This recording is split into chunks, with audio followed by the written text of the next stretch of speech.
दोस्तों नमस्कार। आज हम बात करेंगे विकास, जो गैंगस्टर विकास है वो उज्जैन से पकड़ा गया है। अनलॉक के बाद जो वहां का जो गाइडलाइंस था कि पहले आपको प्री बुकिंग करानी पड़ेगी, उसके बाद ही आप मंदिर में दर्शन कर सकते हैं। प्री बुकिंग नहीं थी तो इस वजह से उसको दर्शन का मौका तो नहीं मिला, परंतु वहां पर जो चौकी थी और उसके सामने वो चिल्लाते हुए गया कि मैं विकास दुबे कानपुर वाला हूं। तो उसने इस तरह का जब आवाज लगाई तो पुलिस हरकत में आई और पुलिस ने उसको गिरफ्तार कर लिया। अब सबसे बड़ा सवाल यहां पर खड़ा किया है अखिलेश यादव ने कि सरकार इस खबर को यह बताए कि आत्मसमर्पण है या गिरफ्तारी। अब यह सवाल तो लाजमी है कि जब विकास दुबे अपने आप को कहता है कि मैं विकास दुबे कानपुर वाला हूं, तो ये जो दहशत थी और योगी पुलिस की जो दहशत इसलिए थी कि जो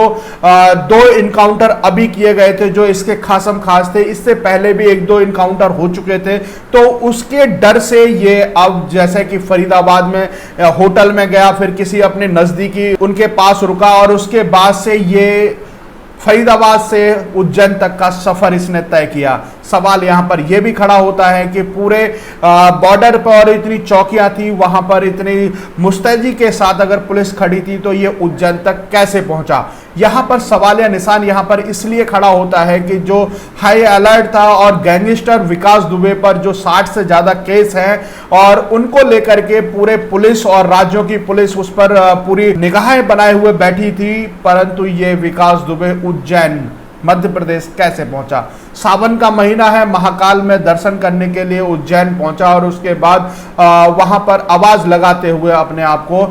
गिरफ्तार कराया। दूसरी बात अगर हम यहां पर करें कि अगर ये यूपी के अंदर ठहरता तो योगी की पुलिस इसका इनकाउंटर करे बगैर नहीं चूकती। दूसरी बात यह भी है कि जब हरियाणा में आया तो हरियाणा के रास्ते ये उज्जैन पहुंचा। उज्जैन में इसका केवल और केवल यही मकसद था कि इनकाउंटर की जगह पुलिस गिरफ्तार करे। जैसा कि मीडिया सूत्रों के हवाले से ऐसी खबरें आ रही थी कि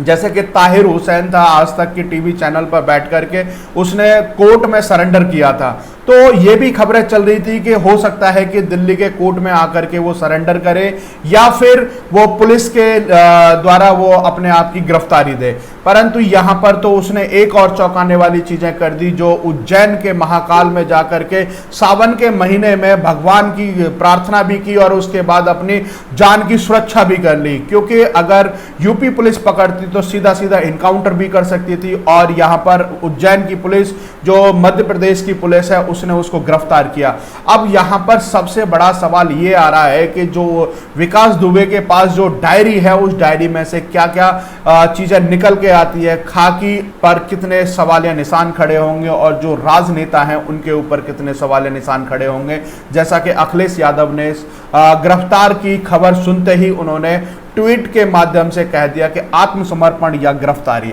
अब सरकार इसका जवाब भी देगी। अब दूसरा सवाल यह भी है कि अगर गिरफ्तार हो जाने के बाद अब जो यहां से इनके अंदर से जो जितनी जानकारियां मिलेंगी और हो सकता है कि जो बड़ी बड़ी कुर्सियां हैं वो भी हिलने लगेंगी, क्योंकि डर यही है अगर इनकाउंटर होता तो हो सकता है कि विकास दुबे की जो जवान थी वो चुप हो जाती और वो कुछ भी नहीं राज खोल पाते। अब राज खुलेंगे, कुर्सियां हिलेंगी, डगमगा जाएंगी, ये सबसे बड़ी बात है। अब कहां की कुर्सी डगमगाएगी ये आने वाले वक्त में पता चलेगा और किस किस से इसके लिंक थे। अब जैसा कि उन्होंने कहा है कि सीडीआर का भी ब्यौरा दिया जाए। अखिलेश यादव का सवाल है कि सीडीआर का भी ब्यौरा देने के बाद पता चलेगा कि अब योगी सरकार सीडीआर देती है या नहीं देती है। दूसरी बात यह भी है कि जो इसके साथ संलिप्त थे अब उनके ऊपर भी सवाल खड़े हो रहे हैं। जैसा कि 200 पुलिस महकमे से जो पुलिसकर्मी हैं उनके ऊपर भी सवाल या निशान खड़े हो रहे हैं और उनकी भी गहनता से जांच हो रही है। जैसा कि विनय दुबे उनके बहुत करीबी पाए गए थे और विनय दुबे के ही वजह से जो 8 लोगों की शहादत हुई है, वो पुलिसकर्मियों की शहादत हुई है, वो विनय दुबे की ही वजह से ये हुई है। सबसे बड़ी बात है कि वहाँ पर सीओ ने एक चिट्ठी भी वायरल की थी और चिट्ठी के अंदर से बड़े बड़े खुलासे किए गए थे और उसमें एसएसपी और जो वहाँ के एसएचओ हैं उन्होंने इनके नाम निकालने की बात आ रही थी। तो अब ये जो 60 घाट है और जो गठजोड़ है वो अब खुल करके सामने आ जाएगा। अब किस तरह का गठजोड़ था इसका विकास दुबे का जो उत्तर प्रदेश की राजनीति से लेकर के और पुलिस विभाग तक। उत्तर प्रदेश की पुलिस की जो छापेमारी चल रही थी और जगह जगह इनकाउंटर किए जा रहे थे, उसकी वजह से ही विकास दुबे ने डिसीजन लिया कि इनकाउंटर होने की जगह अपने आप को गिरफ्तार किया जाए, और वो भी पब्लिक प्लेस में पहुंच करके उन्होंने गिरफ्तारी दी। ये सबसे बड़ा सवाल है कि अगर वो कहीं छुपते छुपाते हुए अगर पुलिस के हत्थे लगते तो हो सकता है कि उसका इनकाउंटर किया जाता। पब्लिक प्लेस का मतलब यह है कि वहां पर उज्जैन का जो महाकाल का मंदिर है वहां पर पब्लिक भी होती है और वहां पर गार्ड्स वगैरह भी थे, तो सबके सामने उसने अपने आप को पहचान बता करके उसने कहा कि मैं ही विकास दुबे कानपुर वाला हूं। तो ये सीधा सीधा है कि उसको डर था कि कहीं इनकाउंटर ना हो जाए, और इस जगह जाकर के उसने आत्मसमर्पण किया। तो अब ये आप समझ सकते हैं कि जो पुलिस का जो पुलिस विभाग की जो कार्रवाई थी उसके डर से ये इसने उज्जैन के मंदिर से अपनी गिरफ्तारी कराई। दूसरा सवाल तो ये यहाँ पर पुलिस के ऊपर ये भी खड़ा होता है कि फरीदाबाद के अगर होटल के अंदर से सीसीटीवी फुटेज निकल के आती है तो वो उज्जैन तक कैसे पहुंचा। नाकाबंदी हर जगह है, जगह जगह पुलिस चेकिंग कर रही है, तो क्या इसको वहां पर पहुंचाने के लिए किसी राजनेता या पुलिस विभाग का कोई और मिलीभगत है, इसकी भी जांच जरूर होनी चाहिए। जैसा कि जो एक सफर यहां से मध्य प्रदेश तक का पहुंचने का एक लंबा सफर है, जगह जगह नाकाबंदी है, क्या वो सड़क के रास्ते से और इतने आसानी से उज्जैन तक कैसे पहुंचा, ये सबसे बड़ा सवाल खड़ा होता है। और दूसरी बात ये भी है कि अगर यूपी पुलिस इतनी हरकत में है, जगह जगह छापेमारी कर रही थी, तो वो भी कहीं ना कहीं विकास दुबे को डर सता रहा था कि अब जान की बाजी लगानी पड़ेगी अगर इस तरह की गिरफ्तारी नहीं दी जाती है। तो अब गिरफ्तारी के बाद अब जो राज खुलेंगे उन राजों का पर्दाफाश होगा, और उसमें हो सकता है कि बड़े बड़े सफ़ेद कुर्ते वाले भी इसमें नकाबपोश वो भी उनका भी बड़ा खुलासा हो सकता है, और कितने अधिकारी पुलिस महकमे के और बड़े बड़े अधिकारी इसके साथ होंगे वो भी सारी कहानी अब सामने आएगी। और जैसा कि अब पूछताछ के लिए कोर्ट के सामने भी जाएगा, और उसके बाद हो सकता है कि पुलिस इसको रिमांड पर लेगी। रिमांड के बाद उसमें पता चलेगा कि किस तरह की इसकी साठगांठ थी और ये कितने बड़े बड़े इसने अपराध किए हैं, उन अपराधों का भी काला चिट्ठा खुल करके आएगा। अब डायरी के अंदर जो, जैसा कि सूत्रों के हवाले से खबर आ रही है कि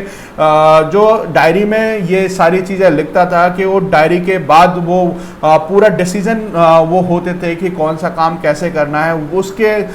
द्वारा पता चलेगा कि उस डायरी के अंदर किन किन लोगों के नाम खुलासे होंगे और किन किन के उसके अंदर नंबर प्राप्त होंगे। अब उनसे भी पूरी गहन पूछताछ होगी और पता चलेगा कि किस तरह का ये गेम चल रहा था। दूसरी बात अगर हम यहाँ पर करेंगे,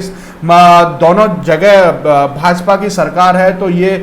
लाजमी बनता है कि लोग सवाल तो खड़े करेंगे कि भाजपा की सरकार से भाजपा के ही राज्य में जाकर के उसने अपने आप की गिरफ्तारी दी। तो कहीं ना कहीं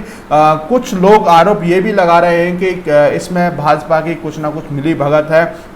और इस वजह से ही इसने राजस्थान में क्यों नहीं अपने आप को शरण